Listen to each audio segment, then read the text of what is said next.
Ibu itu ngomong, "Hei Pak, apa gue? Apa sholat? Ayo jimaan ya." Diajak jimaan, pengen sholat.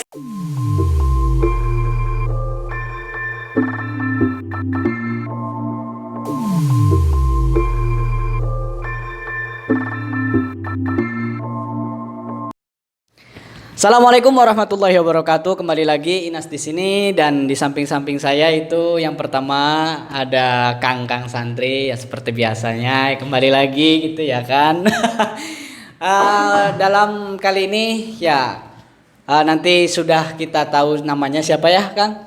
Nama saya Kang Muhammad Lutfi. Kang Muhammad Lutfi ya. Nanti dari pondoknya itu Raudatul Ulum Guyangan Trangkil Pati. Oke. Dari Pati ya. Dan satunya lagi Kang siapa nih?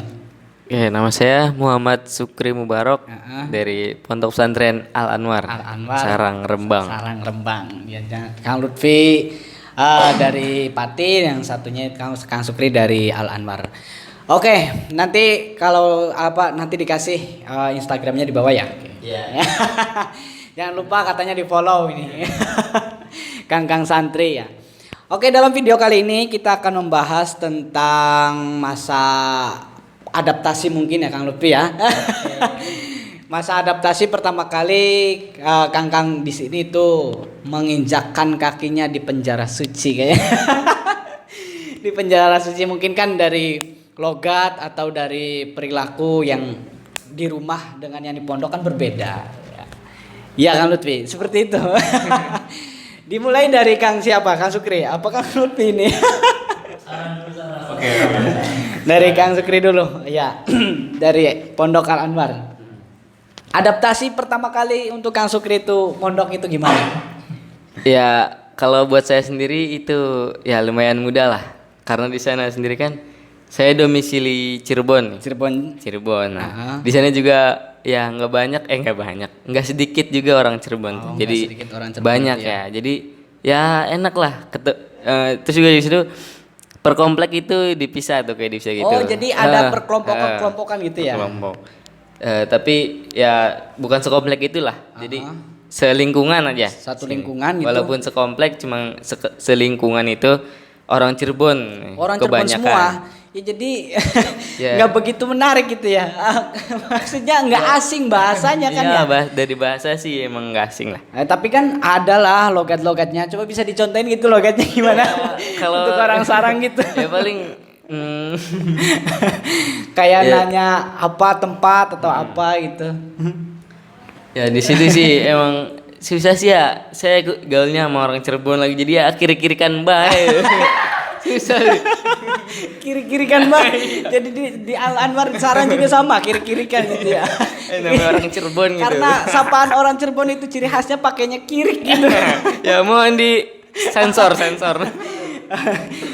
Jadi seperti halnya di desa sendiri itu seperti itu ya. Walaupun di Sarang Rembang itu pun sama jadi ya.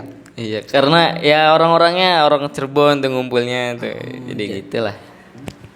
Gabung nggak sih sama yang orang Jawa Timur? Iya, atau gabung. Itu kan pakainya logat apa masih dengan logat khas asli Cirebonnya atau gimana?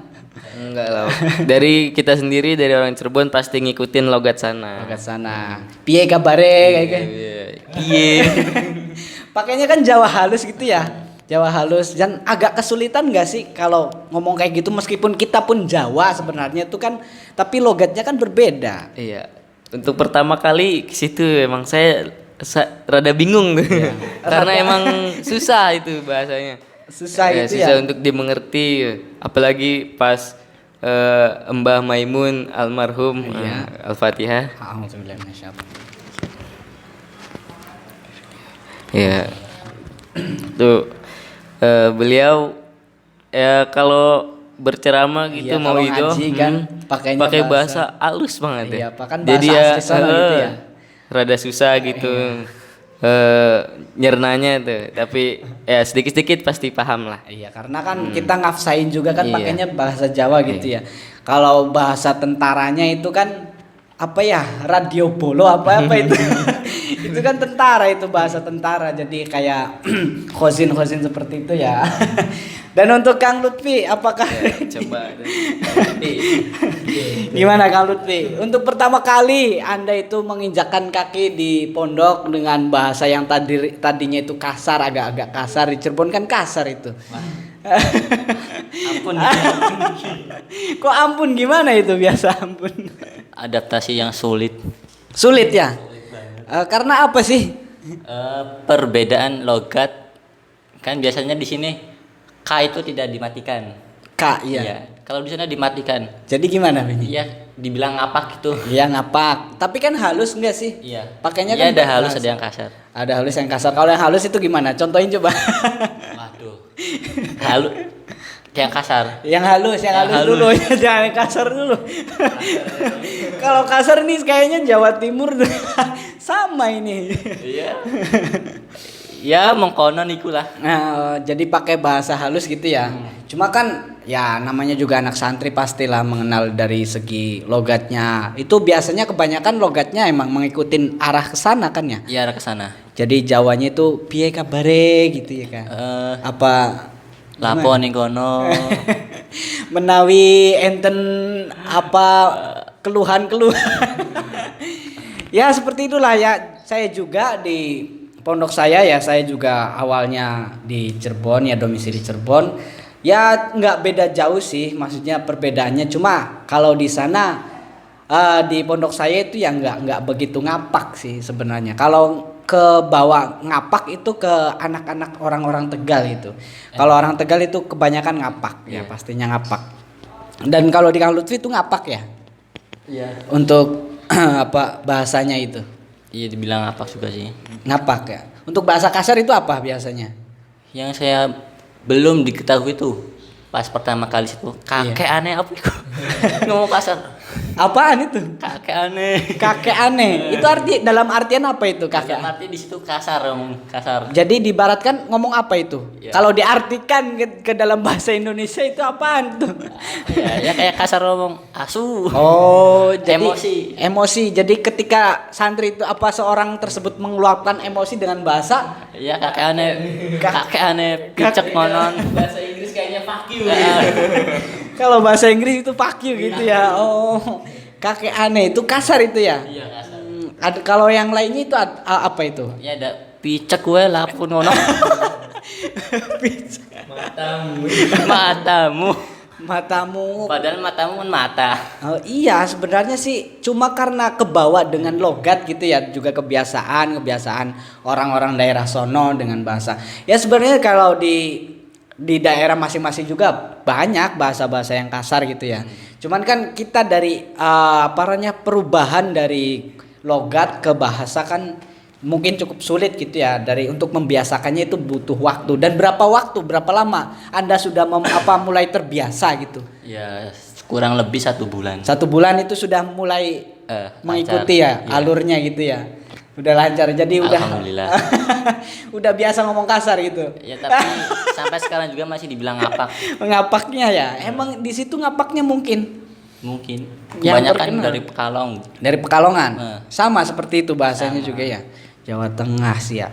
Kan kebanyakan halus seperti ya di sana juga ya, kayak model di daerah Jawa Timur itu preman-preman pun bebasan, kalau di sini tuh dikatain bebasan, jadi bahasanya tuh sopan ya. Untuk Kang Sukri itu gimana?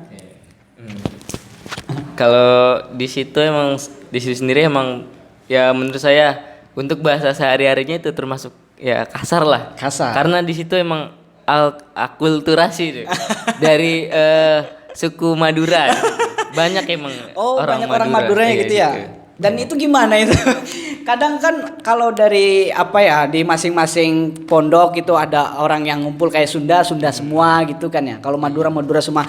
Dan ketika dia ngumpul dengan bahasa daerahnya sendiri itu apakah banyak atau gimana itu? Kalau di situ bahasa pemersatu ya tetap bahasa Jawa Tengah lah. Bahasa Jawa Tengah karena emang domisilinya gitu ya. Jawa Tengah. Ya kita saya ada cerita nih. Ya gimana? Contoh-contoh bahasa situnya lah. Jadi bahasa itu lumayan kasar, jadi orang ngomong itu sedikit cepet gitu lah. seperti nanya, "Hey Kang, mau kemana?" gitu. Heeh. Kalau di situ enggak. "Eh Kang, apa mendi gue?" Ada nadanya itu. Itu pakai nada apa itu? Logat apa itu? Tahu itu. Emang bahasa situnya sendiri. Oh, itu. bahasa situnya. Nah, terus ada cerita lagi nih dari guru saya. Jadi guru saya itu pengen sholat itu di musola perkampungan gitulah. Itu guru mustahik atau gimana itu? Guru sekolah. Oh, guru gurunya. sekolah, ya. Nah, pulang mengajar itu kan ke musola pengen sholat. Nah, ternyata di situ ada ibu-ibu tuh. Iya. Nah, guru saya ini kan laki-laki ya. Nah, ibu-ibu itu ngomong, "Hei Pak, apa gue? Apa sholat? Ayo jimaan ya." Diajak jimaan pengen sholat, astagfirullahaladzim. Padahal untuk orang yang awam kan yang belum ngerti pasti, wah ini orang ngajak jimaan. Terus apaan itu jimaan tuh? Maksudnya itu, ayo jamaah kan. Oh, jadi kalau jamaah itu pakainya jima gitu. Wah. Maksudnya Ayo jimaan orang mau sholat gitu ya. Oh, jadi pakai itu bahasa Jawa Timurnya itu asli berarti. ya, bahasa Jawa Tengah itu. Oh, itu Jawa Tengah ya. Asli bahasa situnya. Bahasa situnya. Untuk dari segi apa ya? Untuk kata-kata kasarnya itu biasa di pondok itu pakai apa itu? Sama aja kayak tadi Kang Lutfi itu. Iya. Kayak aneh gitu-gitulah. Oh, sama berarti Sama. kayak aneh gitu. Lah untuk jancuknya itu nggak hilang atau gimana? Pasti ada lah karena emang banyak santri-santri kan ya namanya santri dari daerah masing-masing jancu. Saya juga berusaha di situ tuh masukin kata-kata kirik tuh. Tapi bisa nggak itu mengelabui? Ternyata nggak diterima. Nggak diterima gitu ya? Tetap di hati orang Cirebon lah. Maksudnya nih orang Cirebon nih kirik itu pakainya. Dan untuk Kang Lutfi itu gimana? Ya gimana Kang Lutfi? Tahu tentang kenyek enggak? Apaan tuh? Kenyek. Ya semis. Ya apa ya? Kalau di luar pondok tuh kayak perempuan gitu. Kayak perempuan, jadi perempuan luar. Memet kayak gitu, Memet tahu? Apa? Memet. Apa ya? Kebanyakan di daerah Pati kenyek, Memet loh. Ya kayak adik-adian. Laki sama laki. Oh, jadi kayak apa ya? Saling kayak kakak adek gitu Iya. ya. Meril mungkin. Aduh, anak pondok ini udah tradisi nih mah. Aduh, paling enak jadi kenyek. Oh, kenyek itu apaan berarti? Dia sebagai cowoknya gitu. Iya cewek. Oh, dia ceweknya. Kalau cowoknya itu apa Pak pakainya? Ya biasa. Kalau kayak di pondok yang umumnya salaf itu kalau meril itu yang biasa dikatain kayak cewek gitu meril. Dan untuk cowoknya itu kayak amrod gitu kok. Kalau di sana cowok itu seperti biasanya. Oh, seperti biasa cowok. Cuma peribahasa hanya untuk merilnya itu pakainya bahasa Kenyek. apa? Kenyek. Dan untuk Paling enak. Coba sini. Kalau di saya sendiri itu ada istilahnya masing-masing. Ayo gimana? Nah, untuk laki-laki memper cewek itu namanya kidang. Kidang. Kidang gitu ya? Untuk cowoknya itu yang ngidangin itu namanya boyo. Boyo, bahaya, buaya paling. Boyo. Iya, emang itu. Ya, emang logatnya seperti kan boyo. buaya Oh, itu. iya, buaya. Emang itu boyo itu manusia seperti buaya lah. Jahat. Padahal itu laki-laki itu tapi jahatin. Tapi nggak usah takut lah. Ya, itu mungkin hanya tradisi ya, tapi nggak usah takut bagi teman-teman yang emang itu hanya sebutan-sebutan saja ya, tapi sebenarnya ya kita mengaji gitu ya. Cuma hanya lucu-lucuan lah itu. Lucu-lucuan anak santri itu ketika ada anak laki-laki yang agak mukanya itu agak kemayu, agak memper ke perempuan itu kan ya. Karena apa? Karena kita di lingkungannya itu kan laki-laki semua, jadi nanti ada julukannya. Makanya coba rasain gitu gimana. Sebutan Meril itu seperti apa, sebutan kenyek itu apa. Dan untuk apa kidang itu ya. Ya itu mungkin berbeda-beda lah dari pondoknya masing-masing ya. Kalau di saya itu seperti halnya Meril itu hanya Meril, tapi untuk bahasa kidang atau kenyek itu nggak tahu. Ya mungkin itu tradisi untuk daerah pondoknya masing-masing ya seperti itu. Mungkin ada lagi Kang Lutfi, apa gimana ini? Ya. Apa ini? Ini untuk para santri yang Jawa Tengah ke sana gitu. Ini bahasanya kayak gini. Kalau jadi kenyek tuh paling enak. Kenyek. Dikasih makan. Oh, jadi ada yang gratisin, ada yang ngurusin gitu. Lah Ada untuk yang Kang ngurusin. Lutfi itu apa dikategorikan kenyek apa enggak ini? Enggak. Paling Enggak enak gitu. Direbutin sama orang-orang. Direbutin sama orang-orang. Paling saya yang main ini. Untuk sebuah hiburan jadi kita karena untuk apa bisa juga untuk memulihkan lah otak kita yang tadinya itu entah hafalannya apa gitu ya, sedikit Iya. menghibur lah adanya apa tadi Kenyek. kenyek gitu. Ya untuk Kang Kang Sukri apa ini? Iya, ya sama lah seperti itu, seperti Kang Lutfi tadi. Yang jadi kidangnya itu dijajanin. Jajanin ya sama seperti halnya jadi dia diurusin gitu Iya, ya. ada yang ngurus tuh, ada yang Jadi nampung. iya, untuk hasil bestelanya itu mungkin terjaga itu ya. Dan untuk Kang Sukri tidak dikategorikan apa ini? Ya. Karena dikatakan Ya kita pinter-pinter sendiri aja lah. Ada saatnya kita jadi kenyek, ada saatnya kita jadi boyo gitu ya. kita manfaatin Iya, gitu kalau ya. kalau misalkan kita lagi nggak terima gitu dikatai kidang atau apa, ya udah kita hajar dia lagi, nggak usah takut gitu lah. Ya untuk tradisinya itu juga mungkin ya sama lah untuk pondok-pondok Jawa Tengah, tapi untuk pondok-pondok daerah Jawa Barat itu mungkin berbeda ya. Ya karena emang pondok Jawa Barat itu mungkin bisa apa ya, dia itu menyebar atau mencampur dengan membaur dengan orang lainnya itu kan hampir tiap hari lah. Tapi kalau di pondok-pondok Jawa Tengah kan enggak kan ya Kang. Kayak misal hanya waktu-waktu tertentu saja kita bisa membaur dengan orang lain seperti itu. Iya Kang ya? Iya. Untuk waktunya terima kasih ya, mungkin karena sudah agak lama ini ya. Barangkali teman-teman yang suka dengan video ini ya jangan lupa di subscribe channelnya supaya kita bisa mengobrol atau berbincang-bincang dengan teman-teman yang lain. Jangan lupa like, komen dan share-nya ke teman-teman bila Anda itu berkenan. Kurang lebihnya minta maaf. Terima kasih untuk Kang Lutfi waktunya dan juga Kang Sukri. Kurang lebihnya minta maaf. Wabillahi taufiq wal hidayah. Wassalamualaikum warahmatullahi wabarakatuh. Waalaikumsalam.